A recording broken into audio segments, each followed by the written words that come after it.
to Nobody Told Me. I'm Laura Owens. And I'm Jan Black. We are excited to welcome Dr. Guy Winch back to the show to talk with us about healing from the loss of a pet. Guy was here previously talking about his book, How to Fix a Broken Heart, which aims to help people cope after a breakup or death of someone they love. That someone can be a pet, and we wanted to talk more in depth about how devastating the loss of a pet can be and what we can do to move forward from it. Guy is a licensed psychologist and in-demand keynote speaker who's a leading advocate for integrating the science of emotional health into every aspect of our daily lives. Guy, welcome back to the show. Thank you so much for having me back. Talk to us more about why you became so interested in what happens to people grieving the loss of a pet. I became interested because in my private practice, I would see people who lost pets and who were absolutely devastated. And I would look at the research and see that, according to the research, the grief that people feel is really similar in many cases to the grief they feel from the loss of a first-degree relative. It can take months up to a year to recover from the loss of a pet. The pet can be interwoven into their daily lives in a much more embedded and fundamental way than almost anyone else. And yet it's something that we don't take seriously as a society. And in almost every situation, when somebody would come in clearly devastated, they would always say, I know this is silly, but I feel like such an idiot that I'm so upset, but. And there is nothing silly about that level of grief, and there is nothing silly about that kind of loss. And so it was important for me to write about why this is something we absolutely need to take seriously when it happens to us, but also when it happens to people around us.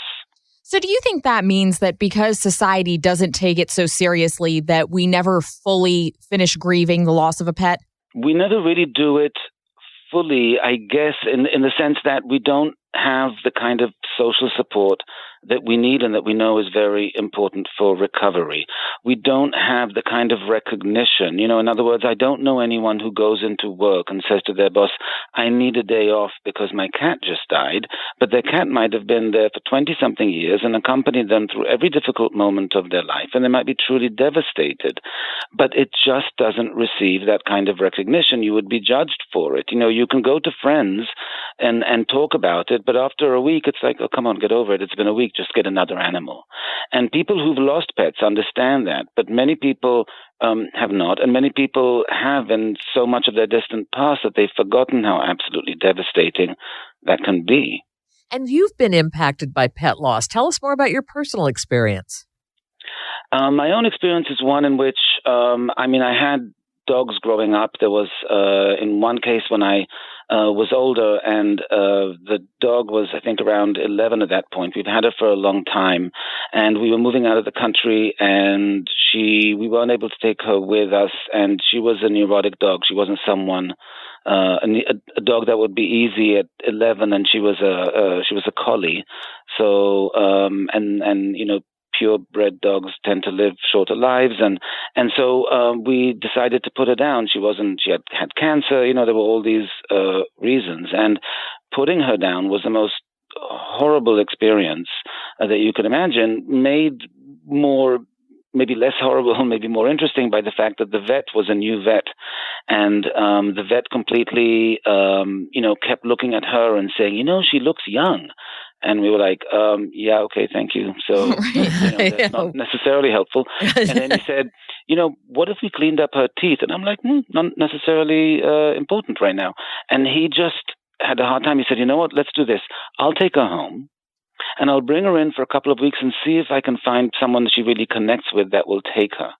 And at that point, his wife came charging out of the back room and said, no, this is the 6th time people have brought their dog in to be put down, and we have 6 dogs at home now, and this is going to be the 7th.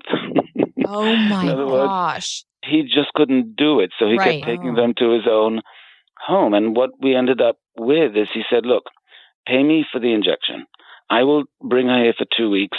I will try and give her to good people. And if I can't, I will put her down. Maybe he meant that or not. He said, and you can call me and find out what happened or not. And so what'd you do? We had 2 options. We could call and find out, or we could leave with the suspicion that we had that he would just take her himself and care for her himself. And so we chose not to call so we don't get disavowed of that notion. And we never did. How is it different to come to terms with the loss of a pet that was sick versus one that dies suddenly versus one that we have to give away? So one of the things that happens with pet loss, which is very, very unfortunate, is one of the key features that happens in almost all the cases is this massive amount of guilt. Because in any situation, whether the pet was ill and had to be put down, whether they died suddenly, whether they had to be given away, in all of those, there's massive guilt. These pets can't voice that they're hurting, they're in pain, they're in discomfort, so we never find out quite in time. It's very rare that even when they're ill, that we're there at the moment that they die. And so we weren't there for them when they did, or they got run over, or we left the window open, or something bad happened. And so there's massive amounts of guilt, and certainly if we have to give them away, there was terrible guilt in my case, that I felt for it. And it just complicates the grief so much when you are blaming yourself and going over, maybe I should have done this, or I should have done that, or how did I not realize? And so it just makes everything so much more painful, but it's such a common experience. And what I say to people is that, the people who are going to experience the guilt the most are truly the people who are the animal lovers, really the owners who don't care as much for their pets are also going to be less guilty when they die. And so it's the people who experience the guilt who are most likely to have given that pet a wonderful life. And, the end notwithstanding, they probably gave that animal a wonderful, wonderful life and really should not feel guilty for whatever the last moments were. And unfortunately, it's the people who probably love their pets most and gave them that most wonderful life that are going to tend to have the guilt. You say that all pets function as therapy animals to a certain extent. I think that's a fascinating notion, and I think it's true. Well, so recently I wrote an article about the fact that they are this new thing going on, new fad, if you will, now, that old age homes are building chicken coops and having chickens because the residents can, it's difficult, maybe a cat and a dog might be too much for some of them, but chickens, they can spread some seed. They can take care of the chickens. They can hold the chickens, and the chickens make the residents feel less lonely and more vital and more needed, and they are less depressed, less anxious. They have chickens have therapeutic value. So, and chickens are not the most responsive animal. So yes, I really believe all animals are therapy animals because you need to care for them. And in the caring for them, that is in many ways really significant therapy for the people who are doing it. There's an organization in San Francisco that my family has adopted dogs from repeatedly called Muttville, and they specialize in adopting out older dogs. And I've recommended this place to all of my friends. I have a senior dog myself, and I think he's great because living in an apartment, he doesn't require the same kind of work that a puppy would. But I know that a lot of my friends really don't want to adopt from an organization with older dogs because they're concerned about having to put them down so soon after they get them. What are your thoughts on this? So look, I mean, when we talk about rescuing, let's focus on that word for a minute. You're rescuing. Yes, you're adopting, but you're rescuing an animal that without that rescue would be put down. And older dogs, I mean, I don't know what their cutoff is for older at the shelter. What is it, by the way? Like, what's the age? It's 7. And I think people are just so afraid of the hurt that they're going to feel so soon after they get the dog. Yeah, but a dog can live easily another 10 years after that, especially if it's a mutt. And so that's not a short amount of time at all. And here's what I would suggest to people. In many cases, people get dogs because their kids want dogs. But we're going to wait for the kid is old enough to be responsible to take care of the dog. Fair enough there. But then you're waiting till your kid is 11 or 12 or 13. Well, if you're getting a puppy, you're going to be the one taking care of that puppy for 10 years after your kid leaves home. If you're getting an older dog, then really that will be within the span of when your child is at home, where they indeed can care for the dog. And it would actually fit, I think, much better in many, many cases, number one. And number two, older dogs, like you said, they require less exercise, less work. It's a much better fit for a lot of people, people who are slightly disabled or people who have trouble or who live in weather in which it's really difficult to go for these long, long walks in the midst of winter. That dog can fit for many, many, many people. I'm not saying San Francisco is that, but the dead of winter stuff. But that is a good fit for a lot of families if you actually think about it, because a 7-year-old dog and 8-year-old dog can live for many, many years. How does caring for a pet impact our own self-esteem and well-being, and thus impacts our self-esteem and well-being when the pet has passed on? So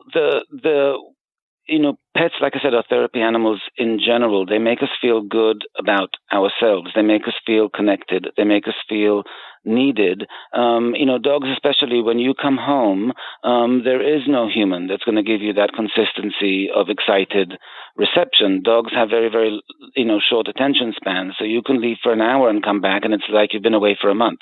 It's the kind of joy and it's the kind of love that really you're not going to find a human that's going to give you in that amount and with that kind of consistency. So it does wonders for us, for our mood, for our self-esteem, for all kinds of things. And when an animal like that dies, you have just lost all of that. You're coming home to perhaps an empty apartment or to one in which the people in it are not jumping up and ecstatic to see you on a regular basis. And the bond that we have, that need that they have for us and that we have for them is so profound that it really can be extraordinarily devastating. I live in New York City, and many people here who live alone have pets because they live alone, and the pets save them from loneliness, from depression. Loneliness contributes to an early mortality, literally from death. And when that pet dies, they have gone from their family, and many, many pet owners define their pets as family members. Their entire family that lives with them has died, in essence. So they went from having a family to being profoundly alone.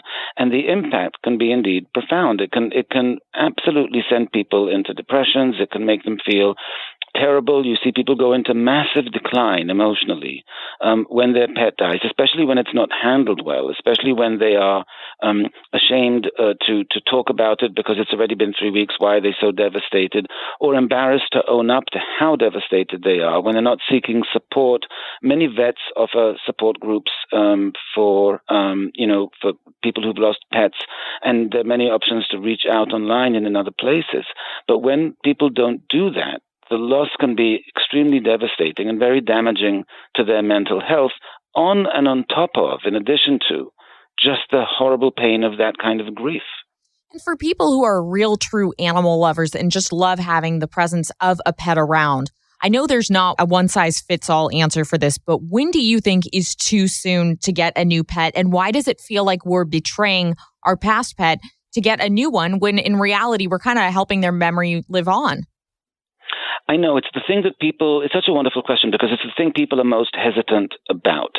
And my feeling about it is it's never too soon to get a new pet, because if your pet dies on Monday and you got a new pet on Tuesday, you would still be grieving the old pet, except you wouldn't feel as lonely, except you wouldn't feel as as life has less meaning. In other words, it would help with the grief, but it wouldn't make you forget your previous pet. It would just, again, pets are therapy animals. It would help you recover. Now, some people feel like, I couldn't do that. It would feel like I'm replacing them. And, there's room in your heart for more than one animal. People have children and then they have another child, and it turns out they don't love the first child any less because they got another one. And it would be the same with getting a second dog, and it would be the same with getting a dog or a cat or whatever the pet is once the first pet dies. What stops people again is this issue of guilt and this issue of loyalty, that they feel that to be loyal to their pet, it would be wrong in some way to get another one. And I feel that it has nothing to do with loyalty because you loved that pet. You were extraordinarily loyal to the pet. You took good care of the pet when the pet was alive. That's when the pet needed your loyalty. The pet doesn't need your loyalty when they're dead. There is a new dog or a new animal or a new cat or horse or whatever it is that's out there that needs your attention and love, and to deprive that prospective pet is not necessarily fair otherwise either. But, it's not a loyalty issue. You were loyal while the pet was alive, and the guilt shouldn't be there because you gave such a wonderful home to that animal. Now give the wonderful home to another animal, and by doing so, you won't forget how meaningful that first one was. Do you think most of us are aware of the extent to which our pets have become part of our own self-definition? I think a lot of people do. I mean, I think that the point where, they're included in the Christmas gifts, and by the way, not just by the pet owners, but by the family and friends of the pet owners who know that you better get a gift for the, cat or the dog or the horse or what have you. I think that pets are extraordinarily embedded, in our lives. And I think people are aware of it. They're just not aware of it enough when they lose them. That's when suddenly you can't go around calling your pet a family member and then feel like, why am I feeling this way once they die? Well, because a family member died. Why are you asking yourself that question? You should know, that this is how you felt. And the other thing is we don't talk about it. So people don't realize, no. All animal lovers feel this way when their pet dies. You are not abnormal. There is nothing wrong with you for grieving in this way. In my book, the main story, there are many stories about pets, but the main one is about this man who had a dog that he got after getting divorced, and he lived alone. And he worked from home. And so the dog was really embedded in his life. And then he lost both parents in a single year. And the dog was there to get him through that. And when the dog died, he felt more devastated, and the grief was more complicated and longer than it was when both his parents died within a year. And he felt like, oh my goodness, what's wrong with me? That I'm grieving my dog more than I'm grieving my parents. But the dog was by his side, slept in the bed literally 24 hours a day. He spoke to his parents on the phone for 15 minutes once a week. The dog was embedded in every part of his life. His parents were not. Of course, that's going to be a more profound loss. And it's so important that we understand that, and because when we are grieving like that, the added layer of, oh my goodness, what's wrong with me, just makes everything worse, and so unnecessarily so. If you're somebody like the man you just described, how could he get his non-pet owning friends to understand why this was such a big loss for him? Well, that's my point. In other words, I had to help him understand why that was such a big loss for him before he could do that. And then by all means, go and explain to people. Because I think when you lay it out like that, look, this dog was by my side, all day and all night. I organized my day around it because it had to be walked at morning and in the afternoon and in the evening. I had to plan vacations around him, or this cat was with me through thick and thin. Every date that went badly and I went home and cried, it was with that cat in my arms. And every hardship I experienced, the cat helped me get over. The cat has been there by my side through every good and bad experience of the last 20 years. Of course it's devastating that I lost him or her. And so, if you lay it out like that, that makes sense to most people. Because most people just think of it as a pet, and especially people who don't have pets, they fail to appreciate the literally the time factor and the level of embeddedment that pets tend to have in our lives. What are the typical stages that a person can expect to go through in losing a pet? So I think really very similar stages to other kinds of grief.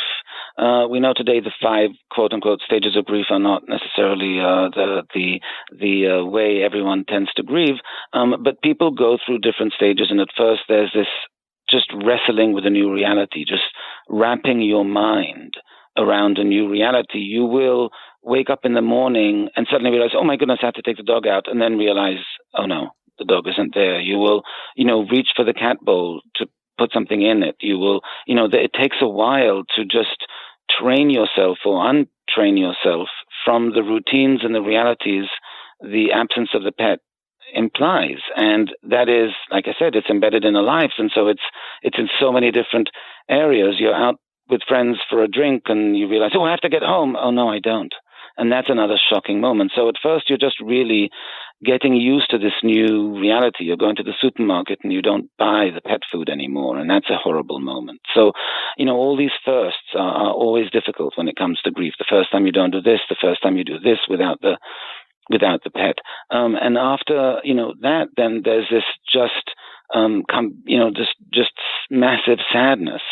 And through that, there's, like I said, this sense of guilt, which I really suggest people try and wrestle with right away and put aside because it's not necessary and it's not warranted in really the vast majority of cases.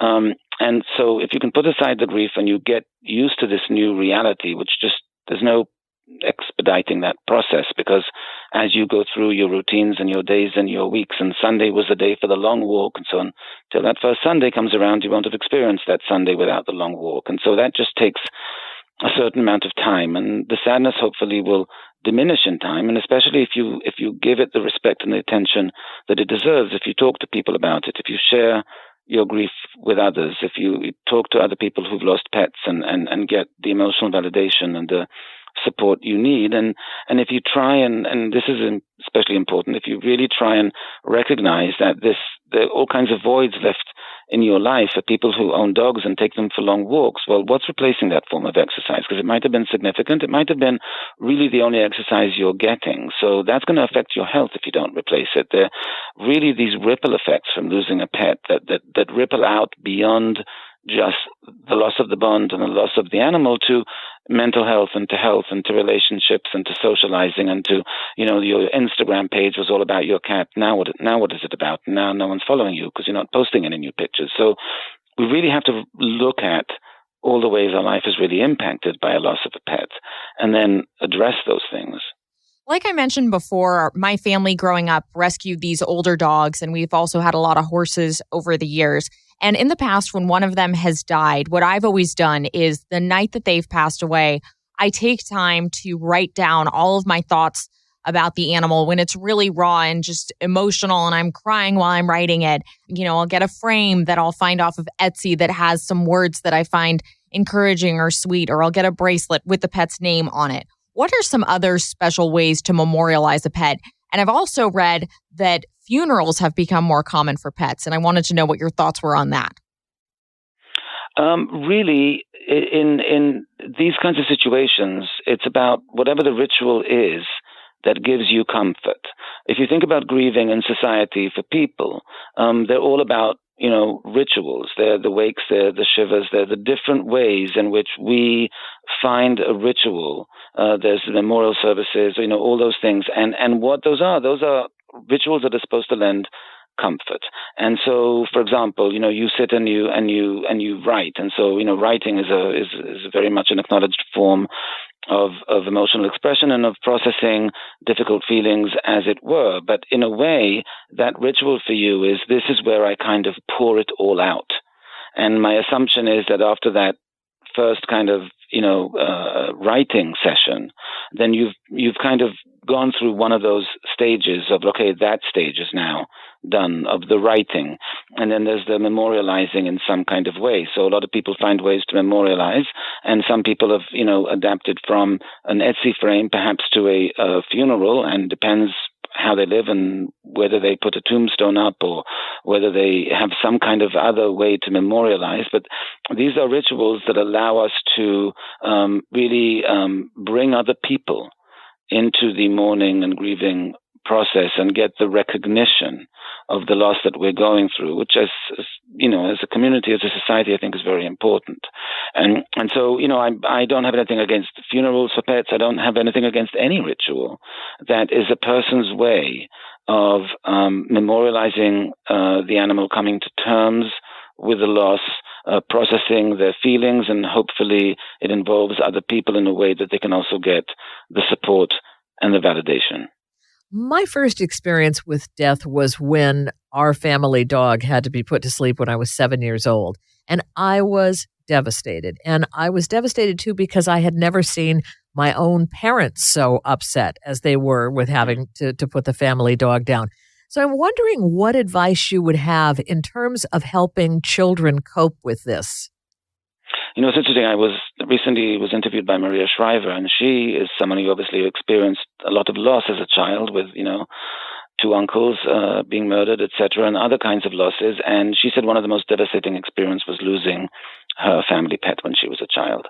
And so, yes, they can be even more, devastating for a child than the loss of an adult if they're not an immediate family member.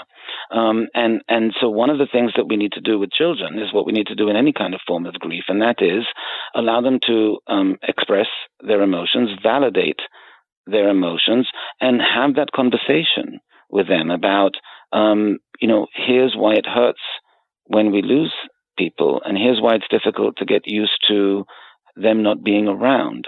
But here are ways we can memorialize them, and there are always ways we can carry a piece of that person and the memory of that person in our heart. There are ways they can be with us forever, that we can always think back to this pet that we really, really loved with fond memories, with happy memories of what joy we had with them. And the memories won't be happy right now. They'll be painful, but once the pain subsides, the happiness will remain, and we'll think back with a little bit of an ache, but also this real warm feeling of, I really loved that pet. We had such a wonderful bond. So you want to highlight for children what the process is so that they know it's a process, so that they know it hurts now. You want to explain to them, if you're an adult and you're grieving as well, that, it's good to grieve. It's absolutely fine to cry when we're upset about the loss of a pet. And that crying just symbolizes the fact that we're sad. It doesn't mean we won't get over it. It doesn't mean we can't continue functioning in our lives. All it means is that we're sad and that we're allowing ourselves to be sad because the pet was close enough that they deserve us to allow ourselves to be able to express how upset we are that they're no longer there. And you advise them that they can always come and give you a hug, that, they're going to have difficult moments, but they will feel better in time, that grief does get better in time. One of the things that has always helped me cope, and starting from the time when I was little, when my parents cut a little bit of our dog's coat off and put it in a little plastic bag to save forever, and I still have it now all these years later, even though the dog passed away when I was 7. And we've done that with our dogs and also with horses that we've lost. We've taken a clipping of their hair to kind of save and have in a place hidden away or even out in public to remember them by. And so I think that is absolutely fine. What people are sometimes doing today, which is where my mind went when you started that, is the cloning, because people are cloning dogs now. When they lose a dog, they're cloning the dog. And so I just want to say one thing about the cloning. I don't understand cloning necessarily because, if you, let's say, had a dog that's a certain breed and you get another dog of that breed, they're going to be very different, but they're also going to be very similar.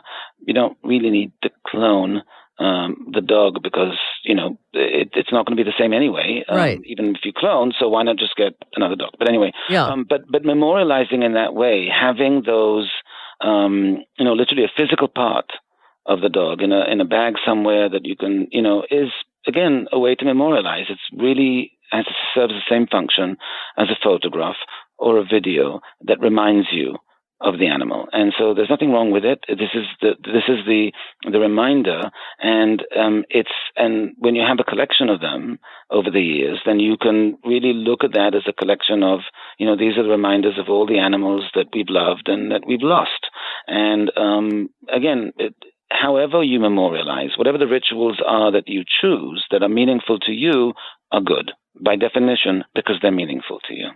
Our show is called Nobody Told Me, and I know you've said that nobody told you how hard the loss of a pet could be. If you've lost pets before, you know that. The first time around, you don't. You kind of grow up hearing, well, it's just an animal, and people, you don't hear the extent of the grief that people have about it. And so for me, what nobody told me was like the first time around, this is going to be really hard and it's going to hurt way more than you might think it will. And that's the kind of thing I think people need to know, especially when it's the first time. They know that when it's not the first time because they've been through it. But they need to know that, and they need to respect that, and they need to give themselves the space to heal. This is a healing that needs to happen now. This is not a passive process of you just waiting for time to pass. It's an active process of you figuring out how to memorialize, how to ritualize, how to grieve, how to fill the voids that were left by the absence of the pet, how to get the social support. You need to be an active participant in the process of healing. And Guy, what resources are out there? What would you suggest people maybe actively look for in terms of coping? So I think if you probably know people who have lost pets, they would be the ones you start, I would reach out to. I would suggest, of course, my book, How to Fix a Broken Heart, because half of it is about pet loss. I would check with your local vet because they often have support groups, literature, stuff like that. There are lots of different sites online and message boards in which you can express your feelings and which you are likely to get significant support from other people going through the same things. And so I think there are a lot of resources out there. You just have to, again, be proactive, look for them, and engage. In general, we know about social media.